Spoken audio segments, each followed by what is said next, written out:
Hello, everybody. Gypsy here. I thought I'd kind of redirect the energy today and cover some more of the file. Don't exactly remember everything that I read, but I found one in here that I don't think I've read to you. First of all, if you haven't already, please smash that like button and smash that subscribe button. And when we're done, share with your friends, please.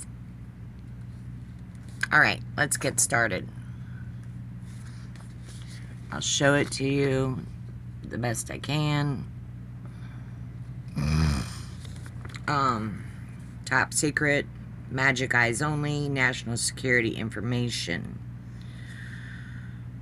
Briefing document, Operation Majestic 12, prepared for President-elect Dwight D. Eisenhower, eyes only. 18 November 1952. Warning, this is a top secret, eyes only document containing compartmentalized information essential to the national security of the United States. Eyes only access to the material herein is strictly limited to those possessing Majestic 12 clearance level. Production in any form or the taking of written or mechanically transcribed notes is strictly forbidden.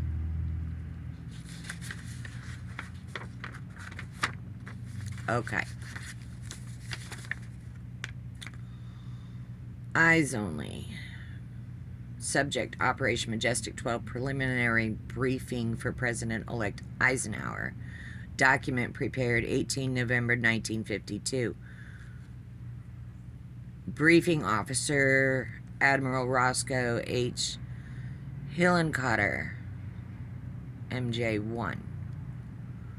Note, this document has been prepared as a preliminary briefing only. It should be regarded as introductory to a full operations briefing intended to follow. Operation Majestic 12 is a top-secret research and development intelligence operation responsible directly and only to the President of the United States. Operations of the project are carried out under control of the Majestic 12 group, which was established by special classified executive order of President Truman on 24 September 1947. Upon recommendation by Dr. Vannevar Bush and Secretary James Forrestal.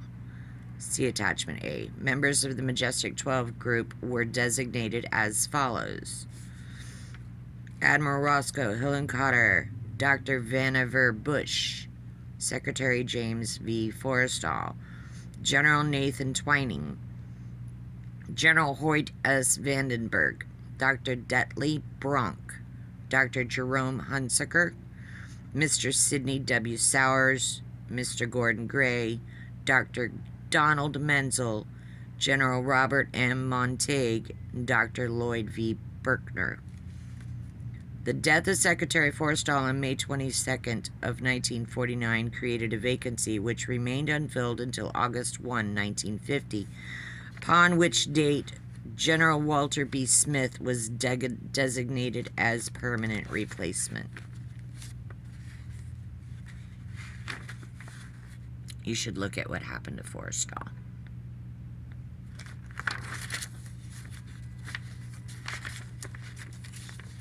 It won't take much. Google it. On 24 June 1947, a civilian pilot flying over the Cascade Mountains in the state of Washington observed 9 flying disc-shaped aircraft traveling in formation at a high rate of speed. Although this was not the first known sighting of such objects, it was the first to gain widespread attention in the public media. Hundreds of reports of sightings of similar objects followed. Many of these came from highly credible military and civilian sources.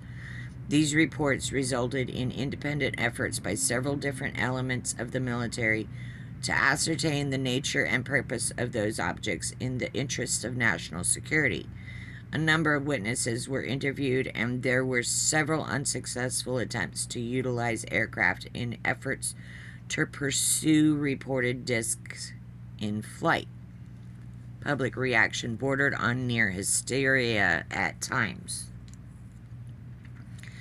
In spite of these efforts, little of substance was learned about the objects until a local rancher reported that one had crashed in a remote region of New Mexico, located approximately 75 miles northeast of Roswell Army Air Force Base, now called Walker Field.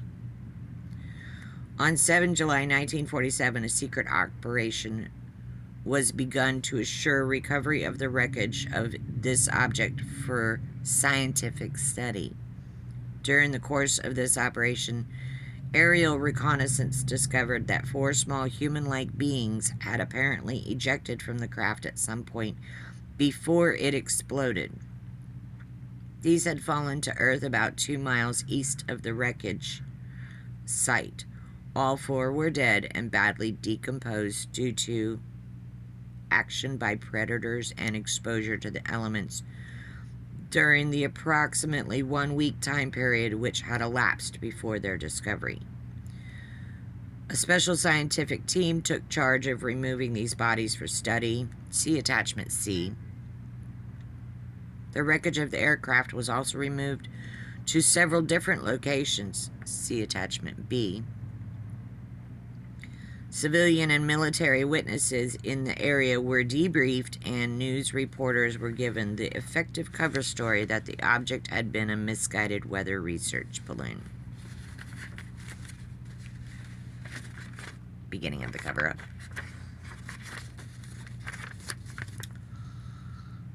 A covert analytical effort organized by General Twining and Dr. Bush, acting on the direct orders of the President, resulted in a preliminary consensus, 19 September 1947, that the disk was most likely a short-range reconnaissance craft.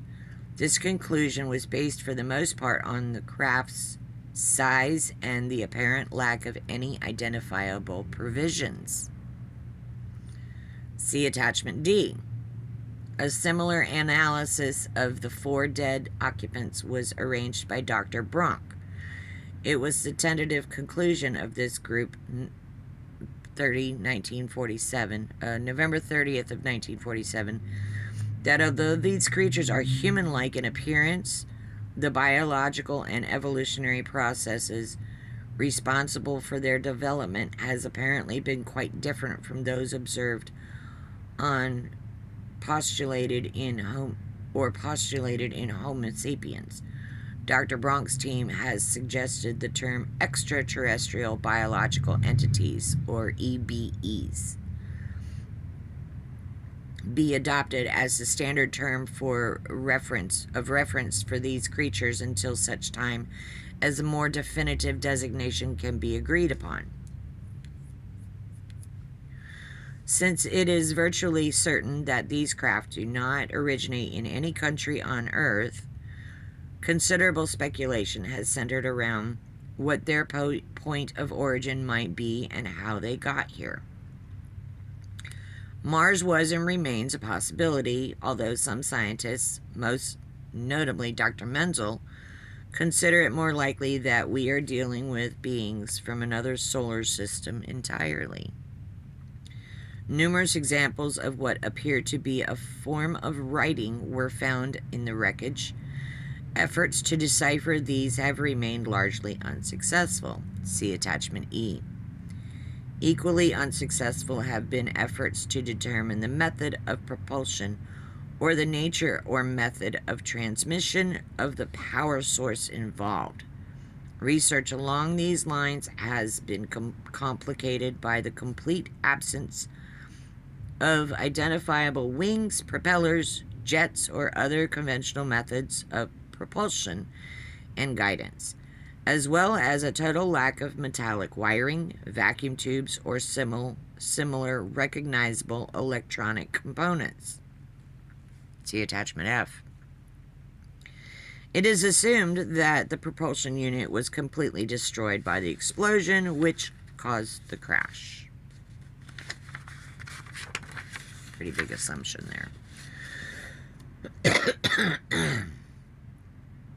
A need for as much additional information as possible about these craft, their performance characteristics, and their purpose led to the undertaking known as U.S. Air Force Project SIGN. in December 1947. In order to preserve security, liaisons between SIGN and Majestic 12 was limited to 2 individuals within the Intelligence Division of Air Materiel Command, whose role was to pass along certain types of information through channels. SIGN evolved into Project Grudge in December of 1948. The operation is currently being conducted under the code name Blue Book, with liaison maintained through the Air Force officer who is head of the project.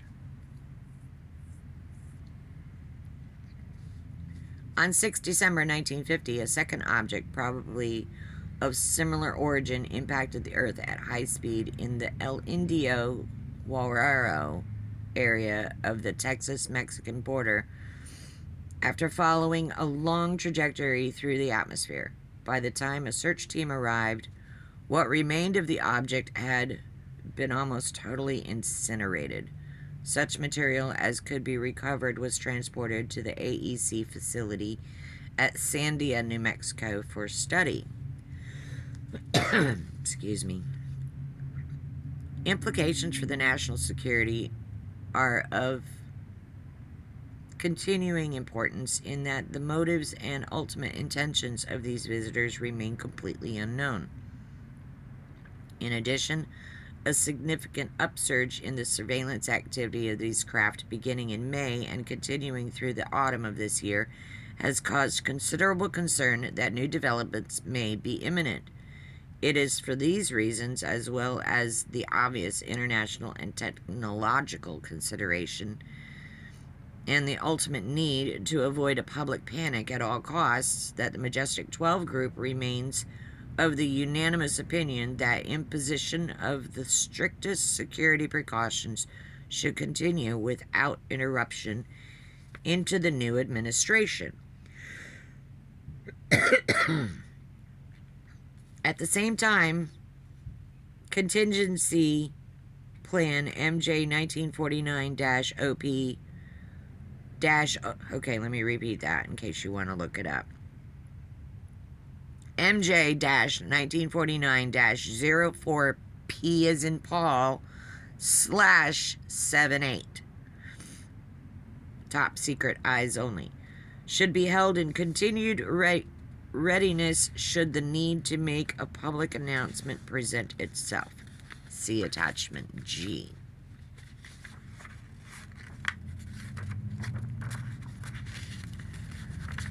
Okay, so this is a list of what those attachments are and how they're defined. Attachment A, Special Classified Executive Order. Attachment B, Operation Majestic 12 Status Report Number 1, Part A. That's dated 30 November 1947. Attachment C, Operation Majestic 12 Status Report Number 1, Part B. Again, 30 November 1947. Attachment D, Operation Majestic 12 Preliminary Analytical Report, 19 September 47. Attachment E, Operation Majestic 12 Blue Team Report Number 5, 30 June 1952. Attachment F, Operation Majestic 12 Status Report Number 2, 31 January 1948. Attachment G,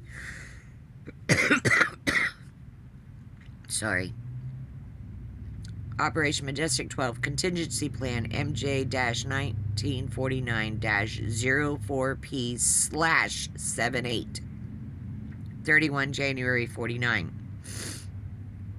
Attachment H, Operation Majestic 12 Maps and Photographs Folio Extractions.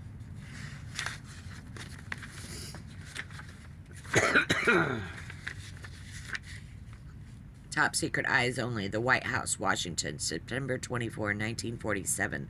Memorandum for the Secretary of Defense.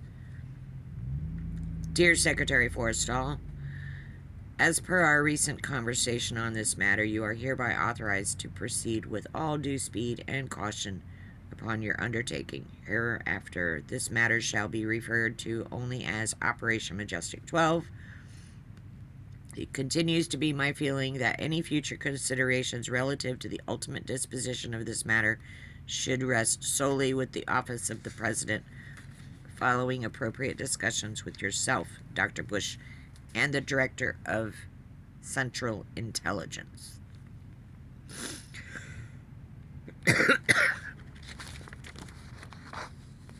That's signed by Harry Truman.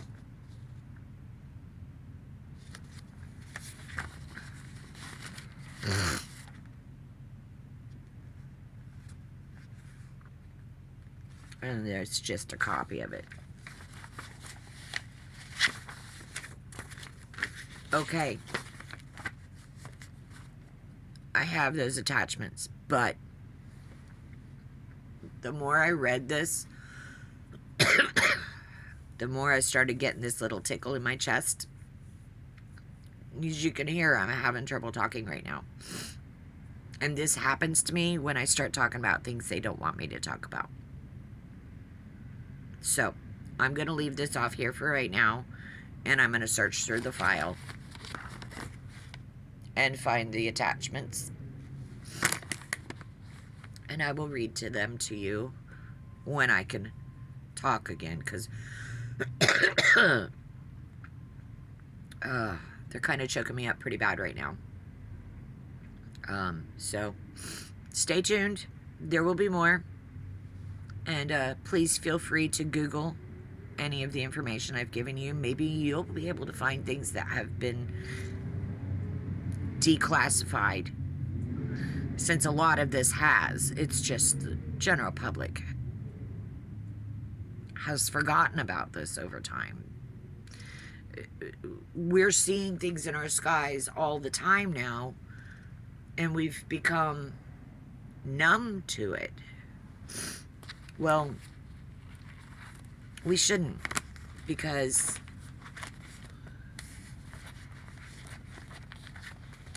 we're being lied to.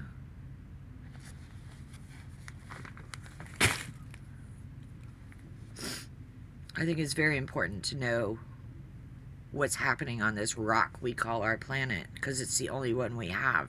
We need to know who we're interacting with. When you meet somebody on the street, are you sure they're human? Are you? Because from what I've learned over the years, this little thing inside your skull can be manipulated very easily. That your brain can be convinced what you're seeing isn't what you're really seeing.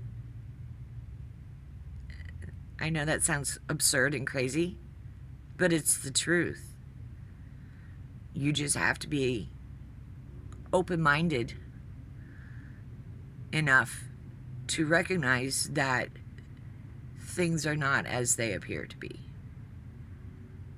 And a lot of people have been involved for a very long time in a major cover-up to convince you that what you're seeing isn't really what you're seeing. And the only way that you're going to get it is by paying attention and seeking the truth. So I'm here to give you every bit of it that I can find. And please feel free to Google more of it. Please. So again, if you haven't already, please subscribe to my channel. Hit that like button. Leave a comment. Please. Ask more questions. I'll be happy to answer them if I can. And of all, share. I only have 67 subscribers right now, and I really need to increase that. A lot. I really need to increase that. Please join me. Thank you again.